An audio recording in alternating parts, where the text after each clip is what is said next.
والذين يقولون ربنا اصرف عنا عذاب جهنم إن عذابها كان غراما إنها ساءت مستقرا ومقاما صدق الله العلي العظيم اللهم صل على سيدنا محمد وعلى آل سيدنا محمد كما صليت على إبراهيم وعلى آل إبراهيم إنك حميد مجيد اللهم بارك على سيدنا محمد وعلى آل سيدنا محمد كما باركت على إبراهيم وعلى آل إبراهيم إنك حميد مجيد.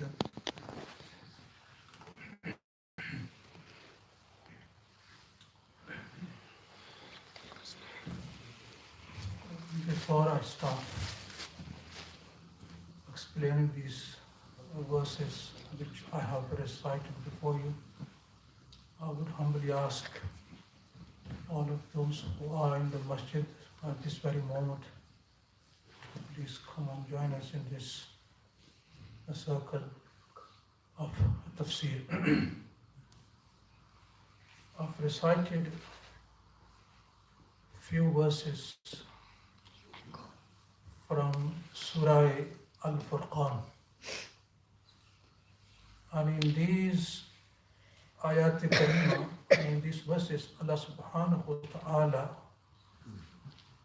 is mentioning the traits and the habits and the good qualities of His favored servants, His righteous and His pious people. 13 habits have been mentioned in these last verses of Surah Al-Furqan of the favored servants of Allah subhanahu wa ta'ala. Allah subhanahu wa ta'ala has given the title to these servants of Ibadur Rahman, the servants of Rahman, the most merciful, which means that Allah subhanahu wa ta'ala is saying that these servants who have possessed these qualities are my servants, they are mine. You know, when you say he's mine, meaning, they're very close to me. He is very close to me. So Allah subhanahu wa ta'ala has given the title of honor to these slaves of His by saying Ibadur Rahman. Now another question arises in the minds, why did Allah say Ibadur Rahman out of His all those blessed names? 99 names He has, and out of 99 names He has chosen the name Rahman. He could have said, Ibadullah or any other His name. But Allah subhanahu wa ta'ala is saying Ibadur Rahman, the slaves, servants of Rahman, the most merciful. The reason is Allah subhanahu wa ta'ala is giving a hint here. Those who have these qualities, they should always be merciful to others, and they should adopt this quality of mercy in them. In a hadith, Prophet sallallahu alaihi wasallam said, "Irhamu man fil ard yarhamkum man fis sama." You show mercy to those who are on this earth, and the one who is in the heavens will show His mercy to you. So Allah subhanahu wa ta'ala, the foremost quality of these favored servants of Allah is mentioned in the Quran here is ibad, that they are slaves of Allah subhanahu wa ta'ala. Who is a slave? Slave is the one who obeys his master. and he does everything according to the command and the will of his master.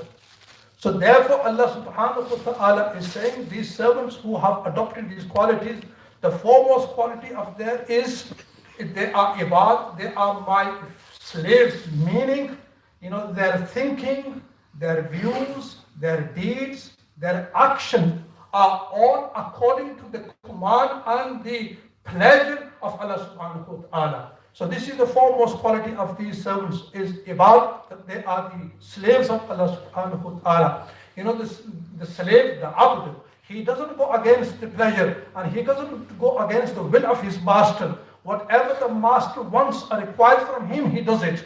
So a true slave of Allah subhanahu wa ta'ala is the one who does everything according to the will of his master. So this is the foremost quality is that they are abd, they are the slaves of Allah subhanahu wa ta'ala. Slave, abd is the singular of ibad is the plural of abd, meaning the abd means slave and ibad means the slaves. So Allah subhanahu wa ta'ala is saying they are the true slaves of Allah subhanahu wa ta'ala, meaning everything of that is according to Allah's will. And the second quality is mentioned here is Allah subhanahu wa ta'ala is saying that they are yamshuna al-ardi hawnan. When they walk on the earth, they walk humbly.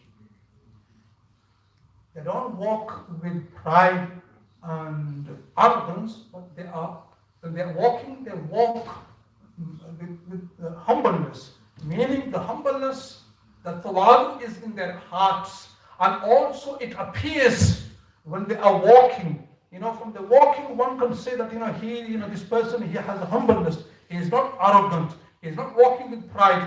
Allah subhanahu wa ta'ala prohibits us from walking with pride and with arrogance. Now, this doesn't mean one should walk slowly. Walking slowly is against the Sunnah of Prophet sallallahu alaihi wasallam. When we look at the biography of Prophet sallallahu alaihi wasallam, we find that Prophet sallallahu alaihi wasallam used to walk very fast.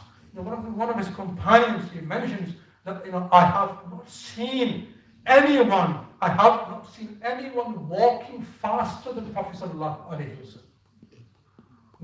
They said, we couldn't, when we used to be with Prophet sallallahu alaihi wasallam, we couldn't make up with him. He used to walk so fast, كَأَنَّمَا الْأَرْضُ تُطْوَى لَهُ, as if the earth is folded for him. And Ali radiallahu ta'ala anhu, whenever he described Prophet sallallahu alaihi wasallam, he would say, إِذَا مَشَى تَقَلَّعَ. When Prophet sallallahu alaihi wasallam, when he would be walking, he would lift his legs and his feet. With the force, he would be walking كَأَنَّمَا يَنْحَتُّ مِنْ صَبَبٍ. Due to the speed and the force of his legs, it seemed as if he is descending from a high place. So this was the walking Prophet sallallahu alaihi wasallam. He wouldn't walk like a sick person, like a woman, but he would be walking, as like a soldier. He would be walking as if he is descending, coming down from a high place. Umar radiallahu ta'ala anhu, once he saw a young man walking very slowly, and he said to him, Abaluk, anta maridun? He said, what's wrong with you? Are you sick? He said, La ya Amir al-Mu'mineen. He said, no, I'm not sick. So what did he do? He raised, Umar radiallahu ta'ala anhu, he raised his stick on him, and he said, walk with force. Don't walk like a sick person. Walk, lift your legs. So to walk fast, it is not against the humbleness, is to walk. This is Sunnah of Prophet sallallahu alaihi wasallam, but one should be walking fast and also with humbleness. He shouldn't be walking arrogantly, but he should be, his humbleness, should be appearing, from his walking. So this is the second quality of the Ibad al-Rahman, the servants of Rahman. And the third quality is mentioned here, where the khatabahum al-jahilun qalu salama. Allah is saying, when the ignorant people speak with them, when they speak with ignorant people, how they speak rudely, and the Ibad al-Rahman, what they do, they speak with them gently. They don't answer them back. Here Allah is saying when they speak with the ignorant people. What does it mean? A person with no knowledge? No, it means when they speak with a person, who is acting like an ignorant person. The person sometimes he is rude. He could be knowledgeable. Sometimes a person, he is acting like an ignorant, but he might be a knowledgeable person. Therefore, they say, whenever someone is committing a sin, at that very moment, no matter how knowledgeable he is, at that very moment he is classed and regarded as an ignorant. When a person is committing a sin, even if he's a scholar or if he's a very knowledgeable person, but at the time of the committing of sin, he will be regarded as ignorant. Why? Because for that very moment, he forgets the consequences of the sin. What's going to happen? The punishment which Allah subhanahu wa ta'ala has placed on this sin, and the punishment that Allah has appointed and fixed, he forgets and it goes out of the mind. So therefore, this person who's committing sin, he is known as the ignorant person. He is a jahil. So Allah is saying, when these Ibad Rahman, when they meet a person who acts to them, rudely and ignorantly, they don't take a revenge, they don't be rude to him, they say a word of peace and they just pass by, they just walk away. They don't quarrel with them, they don't dispute with them, they just listen to them and they just go away. So this is the quality of Ibad Rahman. When somebody acts ignorantly to them, they don't reply, but they say a word of peace. The salam doesn't mean, they greet to them, they just say a word of peace and they just leave the majlis. And the third quality is mentioned here, which is the fourth one. Allah is saying, this is the fourth quality. They pass night in prostrating and in standing before their Lord. They spend the night, offering the tahajjud prayer. At night they are standing before Allah subhanahu wa ta'ala. Meaning that day and night, it's spent, in obedience of Allah subhanahu wa ta'ala. At daytime, they either they're preaching or they're teaching or they're doing something good. Even at daytime, even if you are earning, a lawful livelihood, you are in ibadat. You are in ibadat. There's a hadith that whosoever earns, a lawful livelihood, and on that day when he was working, all his sins will be forgiven by Allah subhanahu wa ta'ala. So to earn a halal, livelihood, it is ibadat. It is classed and regarded in the sight of Allah as ibadat and worship. So Allah subhanahu wa ta'ala is saying, Ibad Rahman, at daytime, they are either preaching, they are teaching, they are earning a lawful livelihood. At night time, when night comes, what to do? They stand before Allah subhanahu wa ta'ala, they offer tahajjud prayer. Abu Hurairah, the Abu Hurairah, many thousands of ahadiths have been narrated from by Abu Hurairah. On one occasion, he said to Prophet sallallahu alaihi wasallam, he said, Ya Rasulullah, إذا رأيتك طابت نفسي وقرت عيني. O Prophet of Allah, when I see you, I become joyful and cheerful. When I see you, I become joyful. وقرت عيني. By seeing you, my eyes gain coolness. And then he said to Prophet sallallahu alaihi wasallam, he said, Ambini and kulli shay'in. O Prophet of Allah, you tell me of everything. So Rasulullah sallallahu alaihi wasallam said to him, Kullu shay'in khulika min al-ma. Everything was created from water. Then he said, Qultu ya Rasulullah, akhbirni bi shay'in iza amiltuhu dakhaltu jannah. He said, O Prophet of Allah, please tell me something that if I do it, I become worthy of Jannah, and Allah subhanahu wa ta'ala admits me to paradise. So Rasulullah sallallahu alaihi wasallam said to him, At'im al-ta'ama, wa afshi salama, wa sil al-arhama, wa salli bil-layl, wa nas niyam tadkhulu al-jannata bi-salam. He said to him, look, At'im al-ta'am, feed others, feed the people. Now, feeding the people in this category, if you invite somebody to your house, if you invitation, give a dawah of food, this is also feeding someone.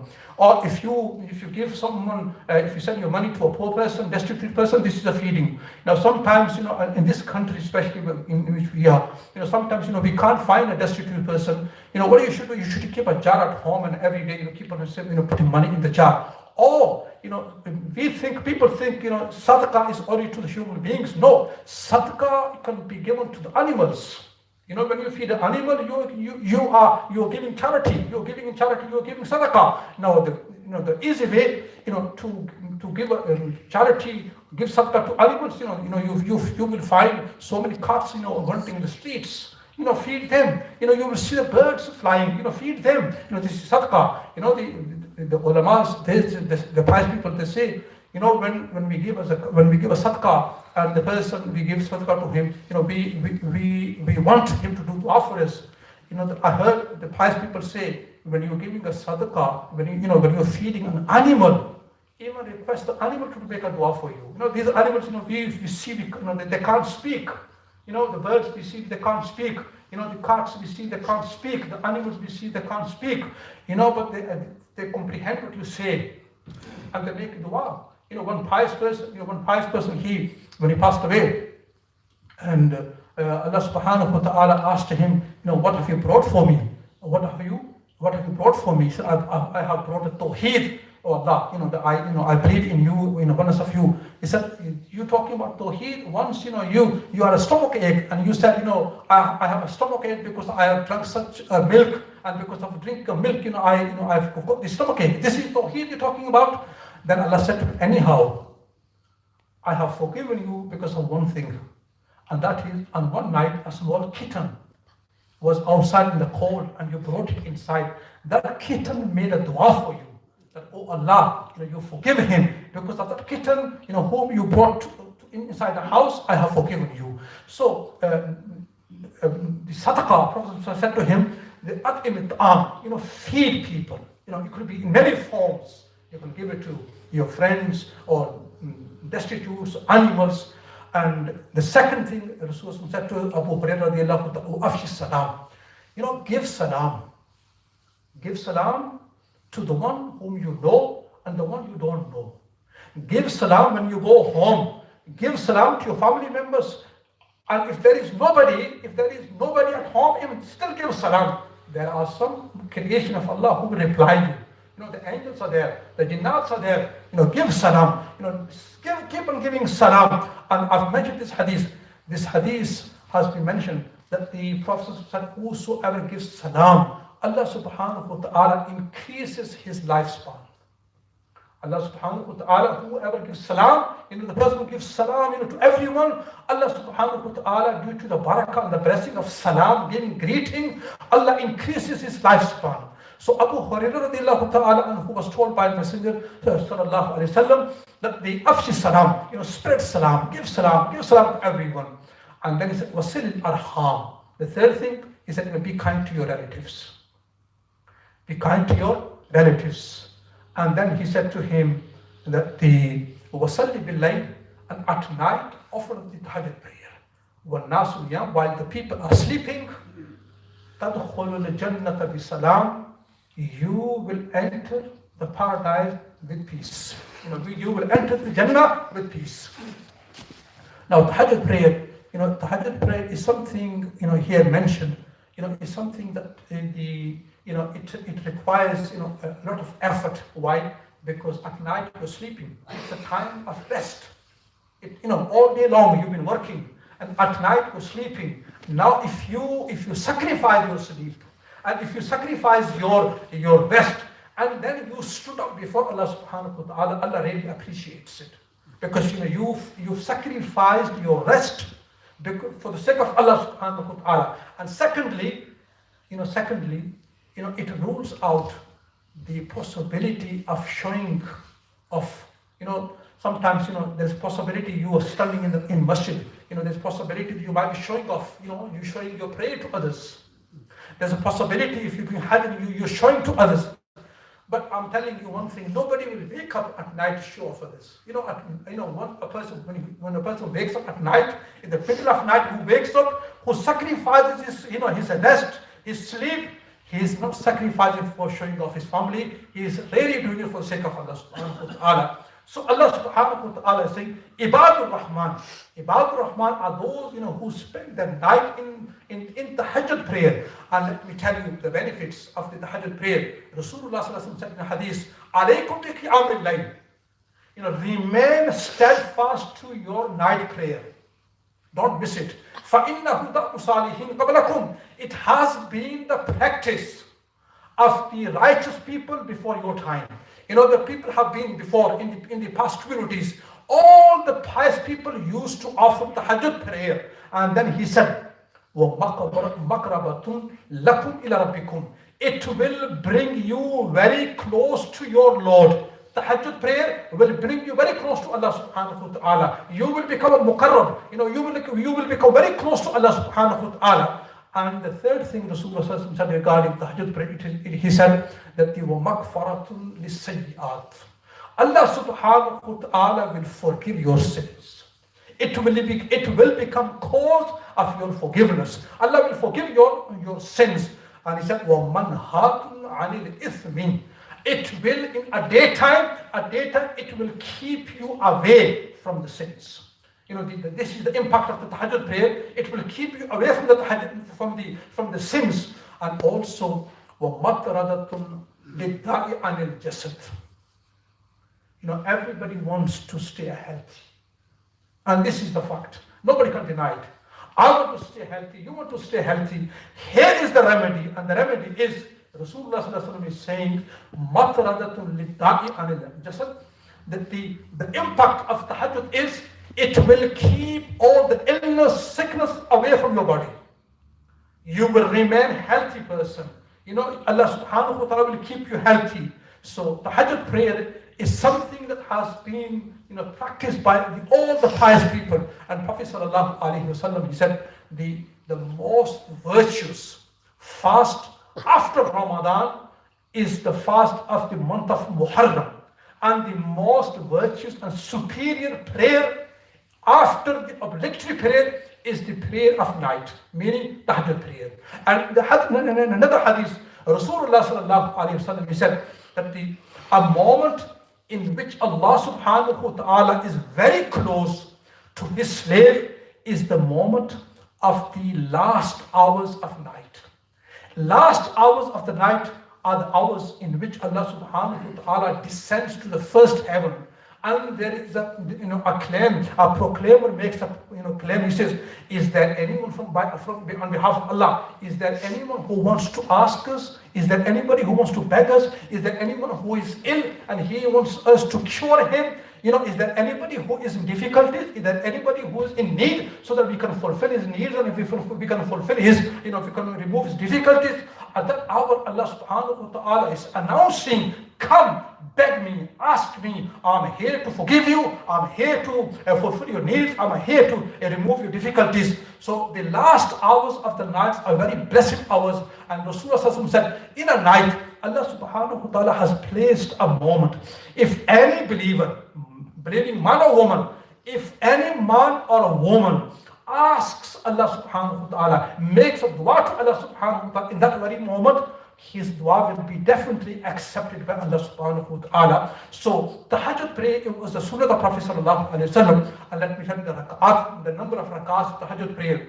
It is proven from the hadith. Rasulullah sallallahu alaihi wasallam, at the majority of the times he would offer 8 rakats.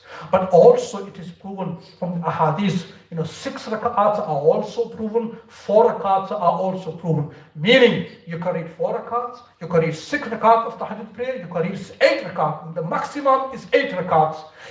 Due to the circumstances, sometimes a person is on a journey, or sometimes a person is not well.